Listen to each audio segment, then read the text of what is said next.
এখানে আমি কপি, ফুলকপি, তারপরে গাজর, আলু সব কিছু কেটে পরিষ্কার করে নিয়ে এখন চুলার মধ্যে বসিয়ে দেব সিদ্ধ হওয়ার জন্য।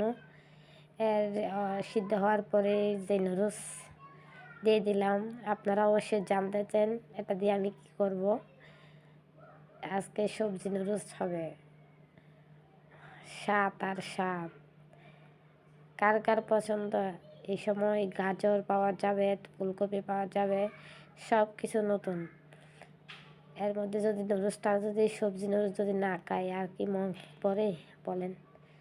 ওই জন্য পেঁয়াজ মরিচ কুচি দিয়ে ভালোভাবে নাড়াচাড়া করবে। এর মধ্যে কুচি কুচি করে দিয়ে দিলাম মাংস, মুরগির মাংস।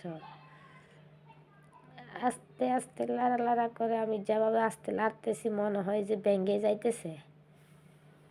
হলুদের গুঁড়ো, হালকা পরিমাণে একটু মরিচের গুঁড়া আর মশলা পরিমাণ মতো, লবণ সব কিছু দিয়ে লাড়াচাড়া করতে করতে একেবারে মাংসগুলো আগে সিদ্ধ করব। এর মধ্যে টমেটো কুচি এখন দিয়ে দেব সিদ্ধ করা নুডলস সবজি।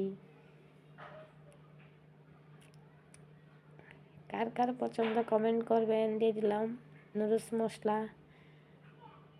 আবার লাস্টে একটা ডিম দিয়ে দিলাম, সেটা আপনাদের কাছে শেয়ার করি নাই, মনে ছিল না আমার। এই যে ধনিয়া পাতা। এবার এই নুডলসটা আমার হয়ে গেল। কেমন হলো নুডলসটা রান্না গাইস আপনারা জানাবেন। আল্লাহ হাফেজ। এভাবে আপনারা প্রতিদিন নুডলস খাবেন আর শক্তি যোগাবেন শরীরে।